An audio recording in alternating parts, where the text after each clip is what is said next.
Today's show is sponsored by our friends at OrcaCoolers.com. From roto-molded coolers that keep your ice good for days. They have drinkware like the barrel, the football barrel, the shorty, the stein, the teeny, the vino. They have chasers, they have coffee campers and travelers, all sorts of stuff. It's going to keep your drinks cold or hot. You're going to have coolers that will keep ice for days, and they're bear-proof. Go to OrcaCoolers.com/bourbon for 15% off your order. That's OrcaCoolers.com/bourbon.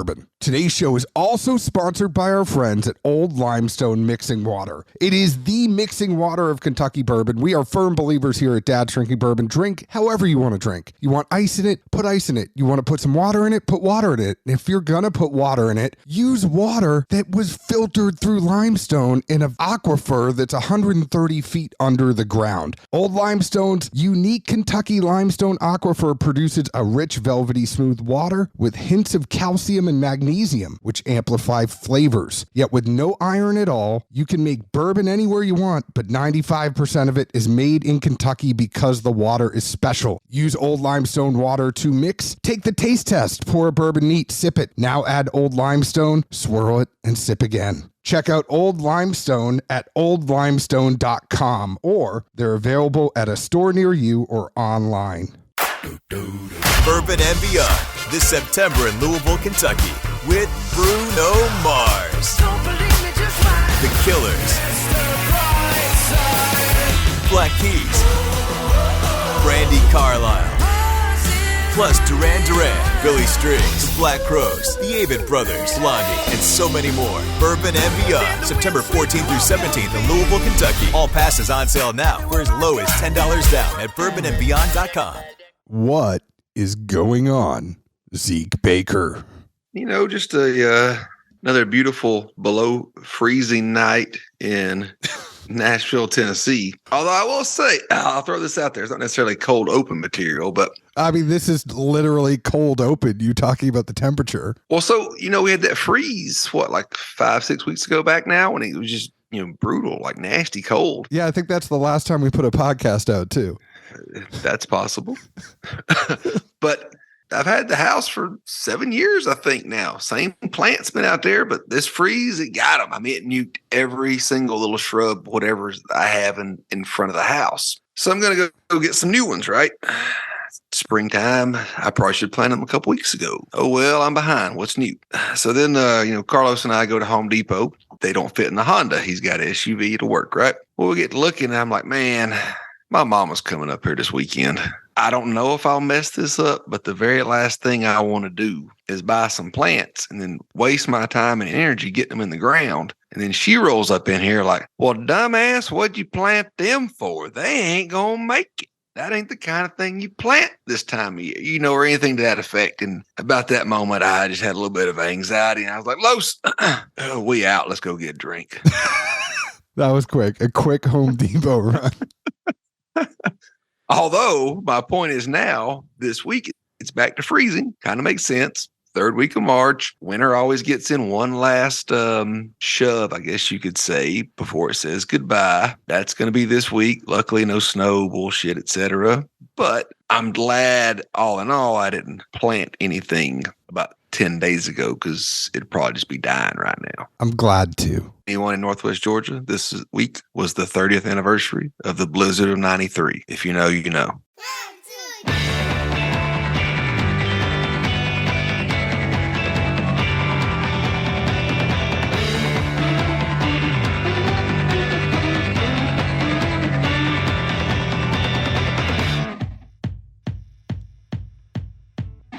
Hello, everyone. My name is John Edwards. With me, as always, is Zeke Baker, and together we make the Dad's Drinking Bourbon. Wherever you are, whatever time it is, thank you for making us part of your day. It's good to talk to you, my friend. It's been a minute. I know we've been saying this over and over lately that we're going to get back on track, and then we get off track, and then we try to get back on track again. There's just a lot going on, a lot of good things going on. We were a part of the Folds of Honor event 2 weeks ago, I think now.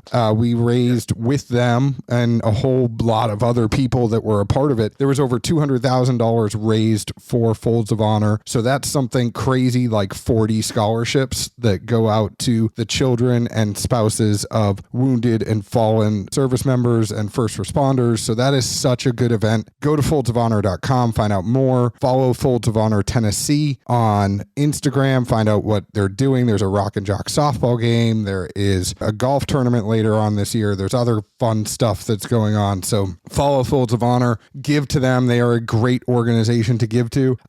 So we've been taking some time off, and we've really been trying to give back as much as we can. I know that 2 tastings at the Folds of Honor night, each with us, each tasting went for $6,500. I am still humbled and floored. We need to schedule those. So, by the way, expect to hear them on the show. This was the first event where I talked to them after we did this. And I'm like, just so you know, the podcast, if you want to be on the podcast, great. If you don't want to be on the podcast, great. And they were like, no, we want to be on the podcast. It was the first time people were like, no, you bring those microphones. So hope you're ready. They're all a bunch of ex-military folks that I bet have great stories. Zeke is going to get along well with them. Now, the best thing, what I will say too, is these events, I was up on stage doing the live auction, and when I was describing our tasting, and I basically said, all you're going to do is drink awesome Willet and stuff that Zeke has. Zeke, every year, all he does is stand up and give me the finger.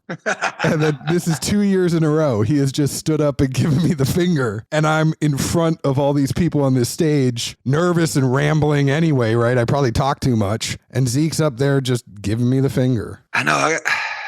I got to work on that, simply because I don't mind giving you the finger and it's my go-to move, but I don't want Charity to think I'm giving it the finger. I'm getting more cognizant of things in my old age. Let's be honest. No, I mean, the charity does not, you're donating tastings, and we donated 2 tastings that got $13,000. They don't think you're giving them the finger. When I say, Zeke, and I'm giving you hell noticeably in front of people, and then I call on you and you stand up and give me the finger, everybody knows you're giving it to me.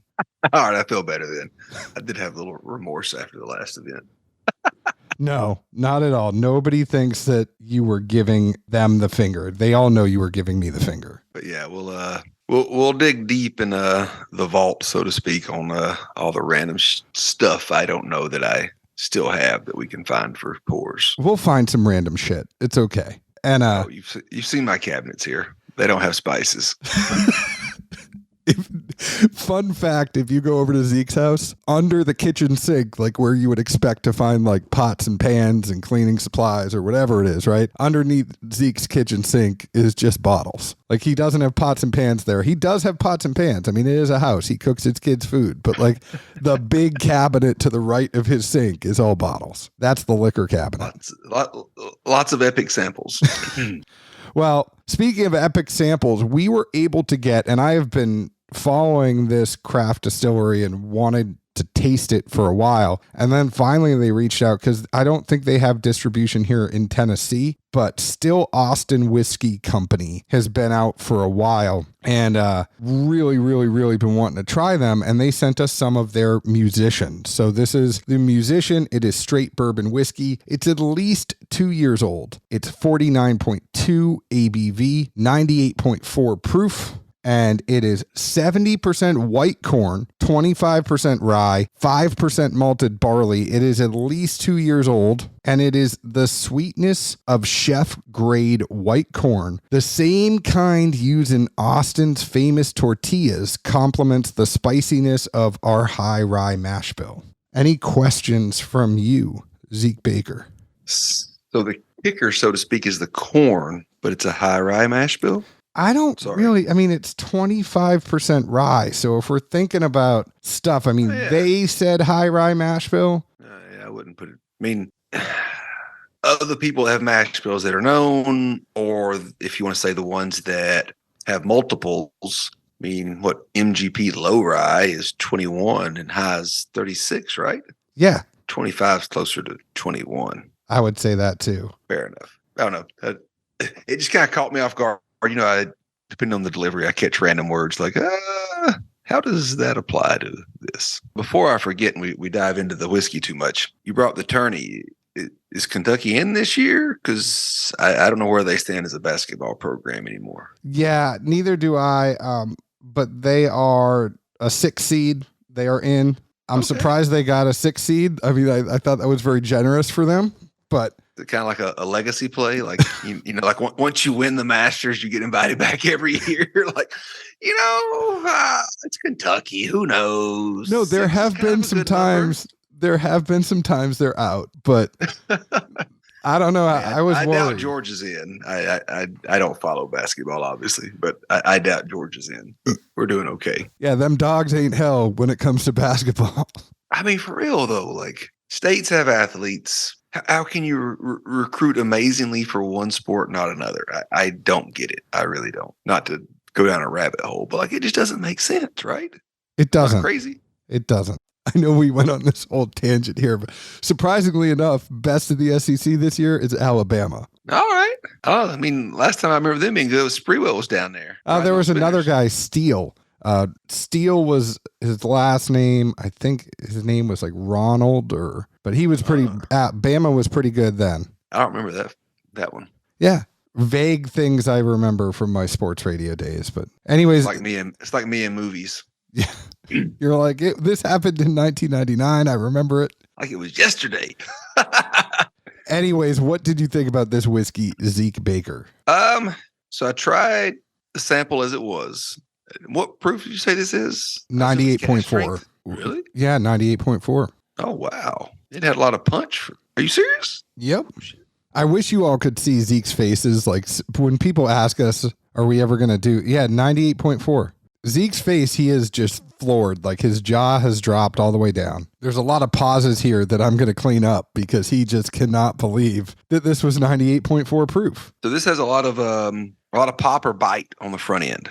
I mean, when it first hit my tongue, it came in bold. It was yelling a little bit. Beyond that, I thought there was a really, really nice sweetness. There's a nice caramel corn that mimics that sweetness beneath it. Towards the mid, that kind of fades. And I think by the finish, didn't really have a whole lot, but for, a younger whiskey, can't really complain too much as far as the direction I feel like it started in. But I will throw a curveball out and say, honestly, I thought this was cask strength or at least higher proof, just the way it hit when it came in. So I did pour some of this sample into a glass and add a few drops of water, and I like that a lot better. The crazy thing here, and this is truly what I believe, this is one of the best damn Texas whiskeys I've ever had. And I know it's young, at least 2 years old. This does not taste like a young whiskey. This does not taste like a craft whiskey. Like I don't get a craftiness vibe to it at all. It is a very mature 2 years. It doesn't taste like it tastes like it's been around forever. And it has a lot of corn. I mean, a lot of my tasting note is corn here, but I mean, they play that up. The white corn they play up on purpose, and it kind of goes for the vibe of Austin with all the tacos there and everything going on. Like it is very fitting. I also get some cinnamon on there. It's got a nice buttery mouthfeel to it as well, but I mean, you definitely get that white corn. When it comes to... It delivers. It delivers 100%. Like, I am floored that I'm having a Texas whiskey that tastes like, I don't want to say that word. I know that word triggers people, but like, this is an easy sipping Texas whiskey. It is a very refined, mature 2 years. It has a great mouthfeel. Like, it tastes like they know what the hell they're doing. It's still Austin. Well, and the fact that, like you referenced earlier, the corn is what they're, hamming up as the selling point. Well, the corn's what you get, and it's good. I mean, it's not like, they're rambling on and on about something and then like, oh, well, that did not taste good at all. Like, no, this corn is a very good product. Like what they are using and what they deliver, it's spot on. Like I said, to me, it was a little hot right at first, but all of those corn notes, super sweet, super good. I mean, I want to see where this is in a year or two. I'm sure somebody's watching it well with Texas heat, but it's on the right track for sure. So this has been first released in 2020 and the age has not changed since then. I should mention to you as well that I don't get the heat that you do on the front. And that's, I think, why I'm so floored. And again, for everybody listening, we know Zeke and I have opposite palates. I don't get that heat as much as you. But I think the fact that this has been the same for 3 years, I don't see it changing anytime soon. Maybe because it's at least 2 years old, maybe they're adding some older stuff into the blend. I don't know. But It would be something to ask them. We obviously don't know, and we're speculating here. All we know is at least 2 years. I mean, that mash bill, it's not necessarily high rye. We know that. It's okay. But well, and for all the folks that are, color whores, so to speak, like I don't think you and I have ever referenced it once, unless we just said something was like, wow, that's dark. But I don't feel like it ever weighs into our notes or our opinion by any means. This is not overly dark. It looks very light and like popcorny or whatever you want to call it, Orville Redenbacher. But at the same time, it still matches. That's the flavor you get. Sweet corn, buttery notes. I'm good with that. I mean, if that's your jam, they deliver. It is a good whiskey. I just don't know how much this costs. No, I mean, it doesn't matter, but people want to know. No, I'm with you. And end of the day, I can't imagine for a roughly 2-year product, the price is that high to where you're questioning yourself of like, do I enjoy it that much or not? Like, if you like it, you like it. Go with it. Yeah, the cask strength. Now, there is a cask strength that's 80. So I feel like I'm still doing my digging here. Looks like about... That guy's behind this week. No, it looks like about 47, like anywhere 40 to 50. So that's a fair price. That is a super fair price for that. No, that works. And I feel like that market supports itself really well. 100%. I'm a fan at the end of the day. I think it's good. Your thought, Zeke? Yeah, honestly, I mean, the proof still throws me off, but that sweetness is really good. I think another year or 2 or 3 in the barrel is going to put it like damn near right where you want it to be. And to have a good product that's only at a 4 to 5 year age point, that's not easy to do, Only folks I really know that do it right now is down there in Lynchburg. Exactly. Which they just put out, I posted about it tonight, but they just released the embargo's over. We can talk about it. The Jack 10, the Jack 12. We will do a podcast on it. I will make sure Zeke gets samples of this. My samples just came this week. So sorry, I didn't have a chance to run them up to you yet. But don't sleep on this either. I mean, how many times have we scoffed at Texas distilled bourbon? I'm not going to lie. It's happened more than a few times. You can't say you haven't either. But no, this is good. Honestly, like I think we're both in agreement solidly there that, hey, now, if you're going to pitch this corn and, say it's the bee's knees, it delivers. Go ahead and find us on Facebook at Dad's Drinking Bourbon, Twitter at Bourbon Dads, Instagram at Dad's Drinking Bourbon. Please leave us an open and honest review, just like we leave open and honest reviews about the whiskey we drink. Zeke, where else can the folks find us? Good old Nashville, Tennessee. Cheers. Ciao.